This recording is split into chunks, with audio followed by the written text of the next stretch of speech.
seconds. 25.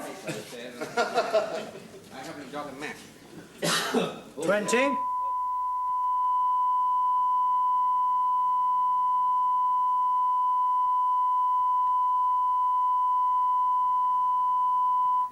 9, 8, 7, 6, 5, 4, 3.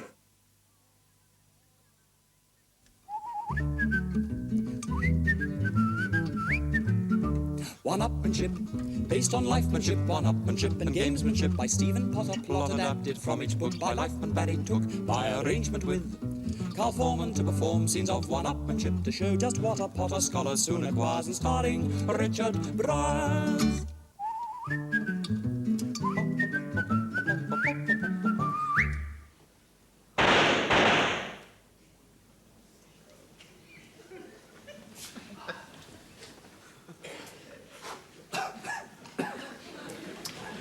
Hello. Oh, hello. Yes, I hope that didn't alarm you. I've just been putting some 20th century woodworm into a 16th century commode. Well, they really made things in the 1700s, you know. But people, that is, antique buying people, aren't interested unless it's, well, it looks a bit wormy, you know. And that's what I've been doing. It's, well, it's not completely honest, but at the same time, it's not dishonest. I mean, it would be dishonest if I got hold of a reproduction commode and made it look old, but to take a genuinely old article and make it look its age isn't cheating. Oh, no. It's what we disciples of Stephen Potter call workmanship. It falls somewhere between craftsmanship and wormwood scrubs, and it's to the British what earning a living is to the rest of the world. Well, after all, Napoleon said the British are a race of shopkeepers, and this is a shop. An antique shop. It's my antique shop, actually. And now, what at first sight seems a disordered heap of junk actually turns out to be, on closer inspection, a disordered heap of junk. Ideal for customers to browse in, somewhere where they can feel that they've stumbled across an item of value that others have missed. I have a little woman who comes in 3 times a week to disorder it, specially, to dust, you see. I mean, that's to say, to add dust and to dirty the silver. Well, antiquemanship is a vital part of lifemanship, where the motto is, let the customer do the work. But soft. Oh, Darryl, look at this quaint little shop! Or rather loud. I hear tourists.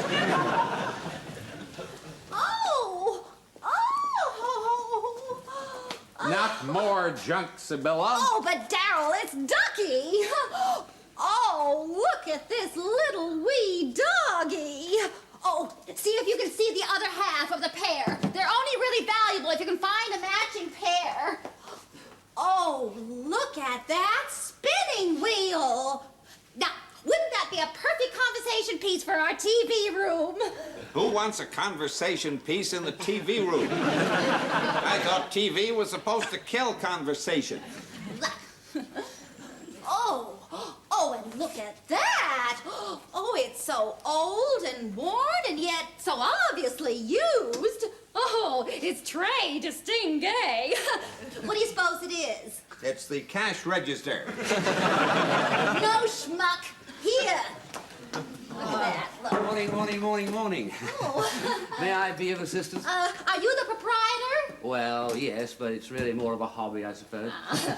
You having a browse? No, we're just looking around. Well, please feel free. Oh, thanks. Sir, what is this? That, you know, what the deuce is that? There should be a label somewhere. I told it. Oh, here we are. English 19th century leather on mahogany. It's a love seat, slightly foxed. A love seat? You mean people, but how could they, I mean, if I had to make love on this thing, I'd be more than slightly foxed. I'd be downright baffled. No, slightly foxed means that it's not altogether perfect. I think there's probably something wrong with one of the legs. Probably repaired in 1902, I expect. Excuse me, this dog. Oh, yes, he's sweet, isn't he? Very charming. Very nice. I like those. Yes, I do like them. The only trouble is with that sort of thing is that they're only valuable if you've got the pair. I mean, he's a jolly little chap, but on his own, well... You don't by chance have the other one. No, I'm awfully sorry now, I'm afraid. No, wait a minute. I think we did get some china in from the country last week. Look, hang about now. I just have... Oh, okay.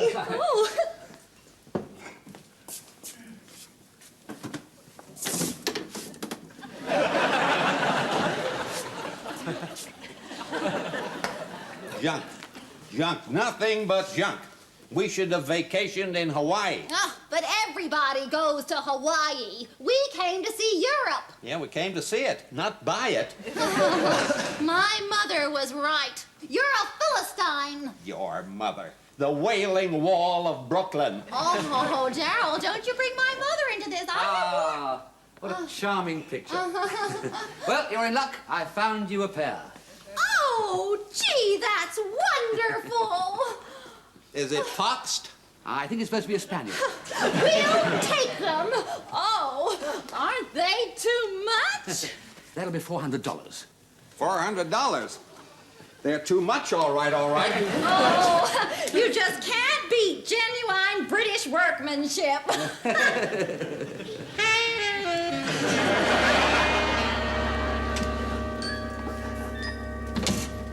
No, you can't beat British workmanship. The trick these days is to find examples of it. Not that I'm not knocking the British workmen or the British industrialists, please, no. But the trouble has been, you see, the workers have tended to strike because of bad working conditions, and the owners haven't been willing to invest in improving conditions because of the strikes. But anyway, things are improving. They're improving, oh, they are improving, yes, largely through workers' participation in management decisions. And it's here in committee that gamesmanship and, in fact, lifemanship can play a useful role. Now, here in the boardroom of Dodo Motors Limited, they're about to have their first worker management meeting. Now, I am here on behalf of the Yeovil School of One-Upmanship as an observer. Come along, ladies and gentlemen. Sit yourselves down. We all know each other by sight, from a distance. Now then, before we begin, coffee? Tea.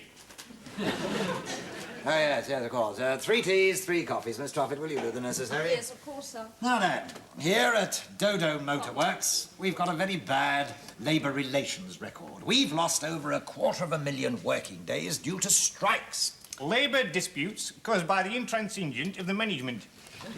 Oh, quite. Right, I mean, it would have been even more days if it hadn't been for Christmas, Easter and the summer holidays. You're not denying us a right to holidays, are you? We're not automatons, you know. No, of course not. But as I recall, the last strike was about the length of the holidays. You were out for 3 months, as far as I remember. Miss Truffett telephoned me niece to tell me about it. We're not automatons, you know. No. The labour movement is built on 2 fundamental principles. The right to work and the right to strike. We demand those 2 rights. Yeah, but you know, 2 rights don't make a wrong. I mean, if we don't build motor cars, I mean, we go out of business. Well, that's your business, not ours. But bankruptcy is a fact of life. I am warning you, speaking as a freely elected member of the Shop Steward Committee, I am warning you that if you go bankrupt, we will take industrial action. We're not automatons, you know. Yeah, well, I mean, look at last month's production figures. What were they, Miss Truffett? 4, sir. 4? I mean, 4 what? 4,000? 4 million? What? No, sir. 4. Of those, 1 was sold abroad.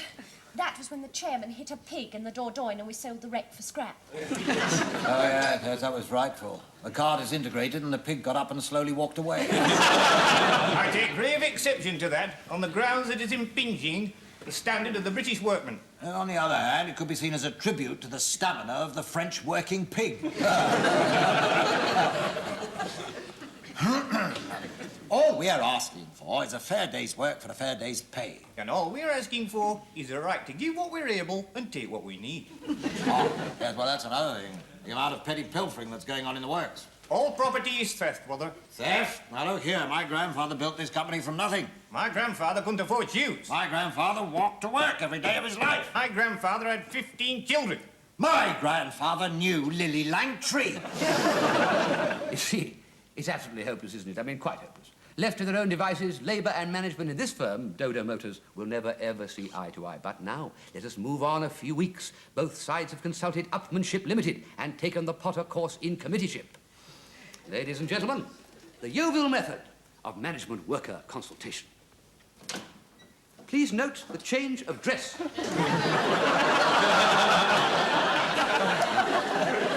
We call this this we call it the visual identification with the other side. And it's quite a useful ploy, a very good ploy indeed. Now, after all, you can't help but think, can you, that he looks like me, therefore he must think like me. A necessary prelude to understanding the other person's point of view. Now, before we begin, who's for a bacon sandwich? Not for me, thank you. I'm feeling a touch fragile this morning. I was at Annabelle's till 3. We're not automatons, you know. I'm sorry you missed the darts match at the CBI. Hey, you industrial tycoons, all alike. Beer and darts, all you think about. Fair dues, Nelly. Your glasses kept topped up with baby sham all night. A little business, please, gentlemen, a little business. We've drawn up a short list of proposals for your consideration. I'd like to have a look at those, only I don't want to be away too late. We're weekending with Lord Kelmhurst. Lord Kelmhurst? Yes, used to be Len Frickley of the Amalgamated Offshoremen's Union. What it is to be a bloated worker. Well, our proposals are these. Number 1, a 30-hour week. Number 2, a guaranteed minimum overtime of 20 hours a week. Number 3, 6 weeks holiday with pay. Number 4, subsidised meals with the first 5 in any week free. Payment for working unsocial hours, which we deem any time to be before 10 a.m. and any time after 5 p.m. And a guaranteed Christmas bonus. That's all. We feel that this will bring the workforce into line with the normal terms and conditions enjoyed by the Board of Directors. We're not automatons, you know. Now, this is a ploy we call reversing the charges. Now, the board can't really object because it's exactly what they voted themselves last year. But what they can do, well, listen. We were thinking more along the lines of profit sharing. Oh. The company lost £14 million last year. The company lost £14 million last year. I've got to think about the welfare of my members. And I've got to consider my shareholders. Well, there's only one thing for it, then. Of course. We'll get the government To take us over. That rare sight, workers and management in complete accord.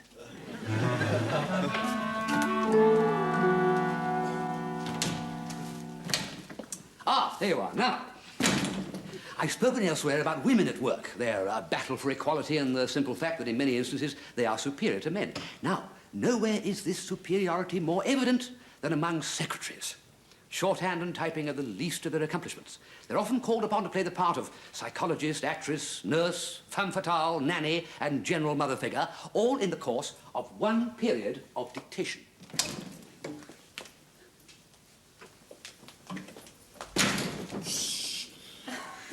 Good morning, Sir Arnold. Morning, Edna. Enid, sir. Enid, yes. Now, what's first? Crabtree Coagulants Limited. You said you'd write to them. Oh, yes. Don't they owe us some money? £2,497.58. It's been outstanding for 6 months. Haven't we written to them before? Repeatedly. On the 17th March, 21st April, 29th April, 1st June, 17th July. 17th of July? Isn't that my wife's birthday? No, Sir Arnold. Lady Birthwhistle's birthday is on the 19th. Oh, yes. Sorry, Ethel. Enid, sir. Enid.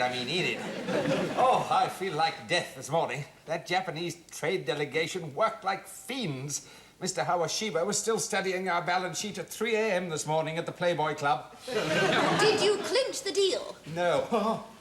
No. I don't know. Oh, I feel dreadful. I think I must have picked up a bug. Oh, is that what you call it, sir? Oh, this is agony. Oh. There.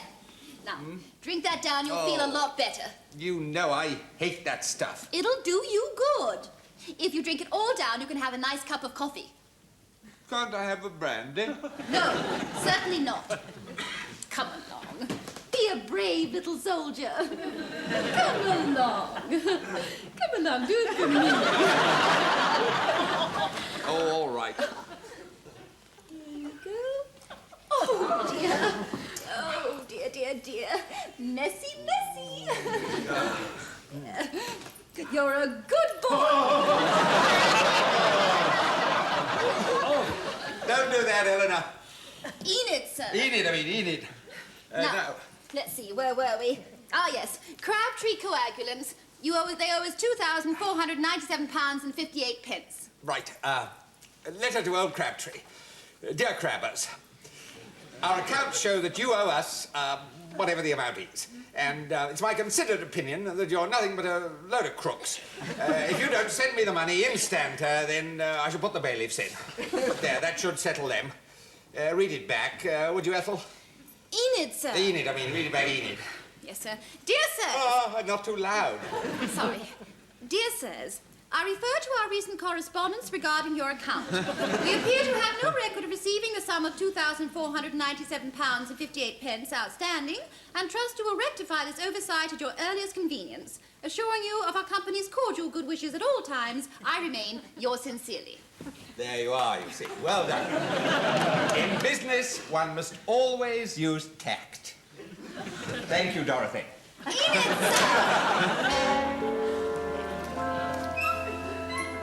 You know, quite frankly, it beats me why women want equality. They're miles ahead. Well, now, workmanship, to be perfect, needs time and practice. And it's on this matter of practice that Instant Sunshine discourse this week. Doctors wandering round the ward can become extremely bored with patients and diseases they can't cure. So to while away the days, they do strange blood tests and x-rays, the rationale for which is quite obscure. I had to see my doctor with a splinter in my toe. He gave me an injection and my face began to glow. Next day my skin was salmon pink and soon began to peel. Allergy, said my doctor, take these pills with every meal. Doctors trained to practice, every doctor would agree. But I would rather not have doctors practicing on me. I took one pill and fell asleep while driving home to bed, and ran into a ditch, sustaining bruises to my head. In casualty, the stretcher broke and I fell to the floor, sustaining several injuries I'd not sustained before.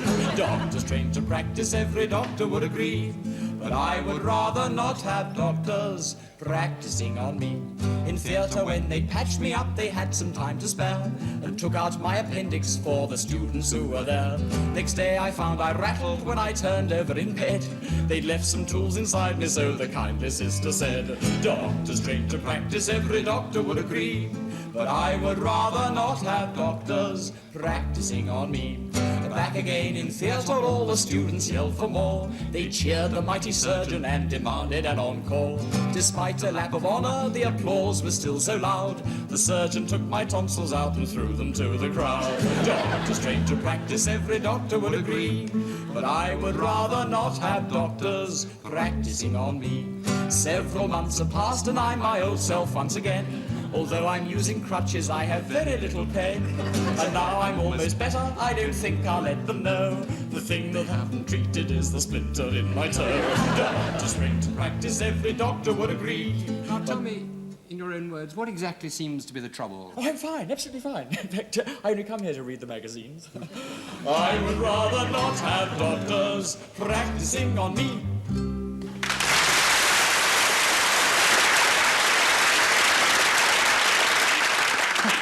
I feel better already. Oh, just one small point on the subject of women at work. Have you ever noticed how much better the weather's been since the BBC started using a woman forecaster? Extraordinary, really true. What am I talking about? No, I digress. No, you see, work is something that sooner or later, however hard we try to avoid, we are compelled to face. But before you have to face it, you have to get to it. Now, the nuances of one-upmanship in travel deserve a detailed survey of their own, and we'll get one. But railways are the great leveller. Well, now, how can one practice one-upmanship on the 8:15 stopping train to Victoria? Well, let's look at a typical carriage, full of lifemen, southern region, on any working Monday morning. Ah, morning, Caraway.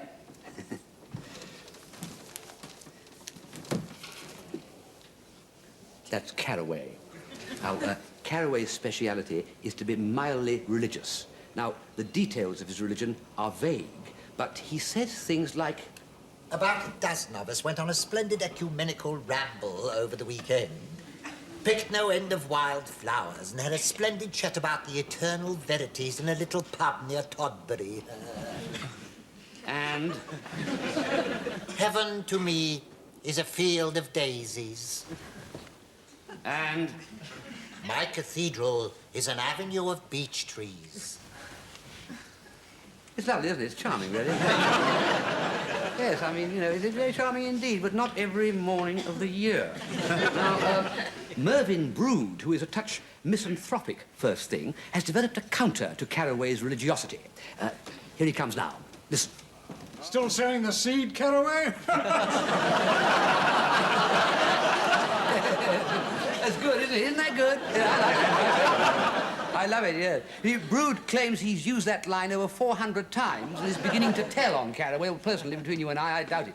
Carraway is impervious to such things, absolutely impervious. Well, his group, you see, believes in cheerfulness and helpfulness, sweetness and light. I said, still sowing the seed, Carraway? Here, allow me to help you. There. I say, would you care for a tract to pass the journey? No, thanks. No.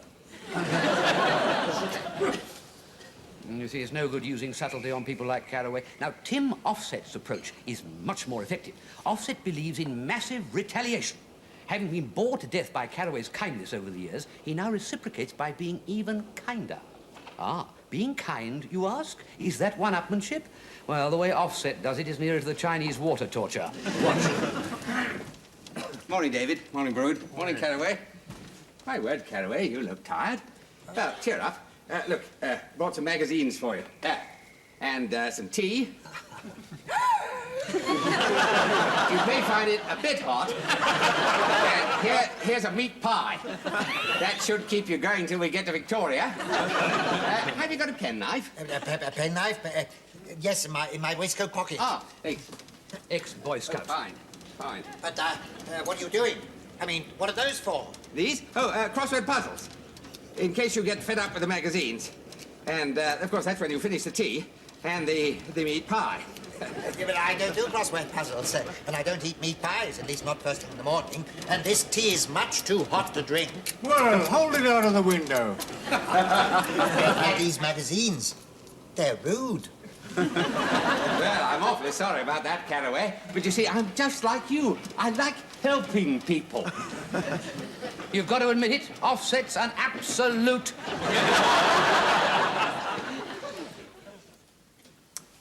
Now, Oderider's method of dealing with... What? Where have the others gone? Well, this is the next day, you see. All right? Follow me? With me? Jolly good. Now, as I was saying, Oderider's method of dealing with Carraway is quite different from Offset's. While Offset kills with inappropriate kindness, Oderider plays on Carraway's good nature. In other words, he treats him like a dog's body. Hello, Carraway. Oderider, let me help you with those. Thanks. I'm so sorry. Oh, I say, they're very heavy. What have you got in them? My mother-in-law. I say, give me 50 pence for the porter, will you? 50 pence, yes. Yes, certainly. Thanks. Thanks, porter. Oh. Excuse me. Pardon? Would you mind if I sat there and in my train sickness, you know? Yeah, all right, then. Oh, blast it, I seem to have forgotten my cigarettes. I say, Carraway, be a sport and nip out and get me a packet, would you? The kiosk is just along the platform. Yes, but the time... As you're up, you're halfway there. The train... No, this train never leaves on time. Well, all right, then. Thanks. Oh, king size and a box of matches. Hollywood. Dear. Poor old Carraway. Oh, he'll be all right. He can get the next train. Besides, without him, there's more room in the compartment. But who's going to get your luggage down for you at Victoria? Oh, blast it. I'd forgotten that.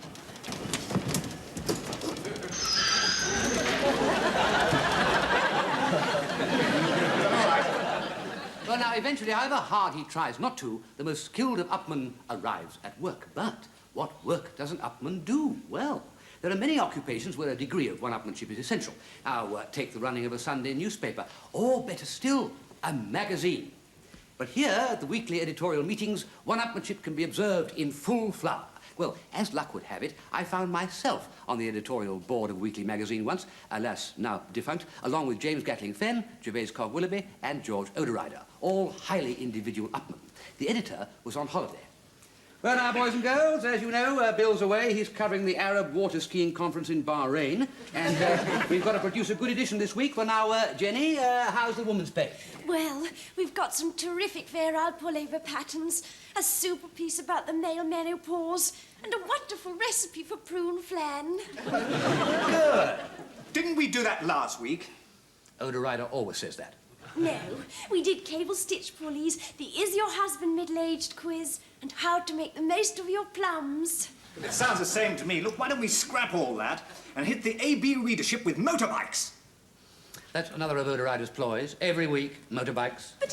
But you're always wanting to do things about motorbikes. Well, it's more interesting than prune flan. Now, please. I wonder if I might interject. What is it, Cog? Well, is there not room for both? I mean, let us remember the broad spectrum of our readership. The question we ought to be asking ourselves is, what is it we are trying to sell, and to whom are we trying to sell it? Cogg-Willoughby is always reasonable at meetings, very reasonable. We call him head of low profile. Well, that's very, very reasonable, Cog. There's no doubt that your puzzle page is a very definite advantage to our magazine. People don't want crossword puzzles, they want motorbikes. Well, I could make the answer to this week's cryptogram motorbike, if that would help. Look, shall we try and start again? Now, any ideas about the cover? Oh, yes. Actually, the photographs of the fair-out pullovers have come out quite nicely. Do you know the models make them look almost attractive? What about a 750cc ukigoshi going through a hoop of fire? A picture of Princess Anne might be nice. Oh, yes. Eating a piece of prune flan. No, on horseback. I'm planning a little quiz of London's equestrian statues. Ah, sounds good. Well, now, Gatling-Fenn. Now, Gatling-Fenn in meetings is pragmatic and thrusting. Listen. All we have to ask ourselves is, what will sell the magazine? Now, I'll tell you what will sell. Nudity and disaster. What we want is a picture of a model girl who's lost her clothes in an earthquake. Well, it's not easy to come by at short notice. In that case, waifs are a very strong drawing card. What about a picture of a deserted, sick orphan of exiled parents who's being deported? Then we can really plug it for all it's worth. We can have a double-page spread on the inhumanity of officialdom, a write-in adoption scheme for readers, and a special piece which poses the question, are there too many immigrants here already? That's what we want. I rather like the idea of a nude. On a motorbike. Of course, if it's waifs on the front page, then it must be nudity on page 3. That is an infallible rule. There must be sex on page 3. 10 by 8. Always assuming, of course, that we have an article on cruelty to animals on page 7, 3 pages of sport, a crossword puzzle and a comic strip. What do you say, David? Yes, well, I like it in principle, but is it right for us? I mean, after all, our magazine is Gardener's World. Well, after a few weeks like that, it's hardly surprising that the magazine folded. The editor never came back from Bahrain either, by the way, but with that lot to cope with, who'll blame him? Well, that's it. Workmanship. They're all part of the fabric of one-upmanship, and no dedicated lifeman would be without them. It's nice work, if you can get it.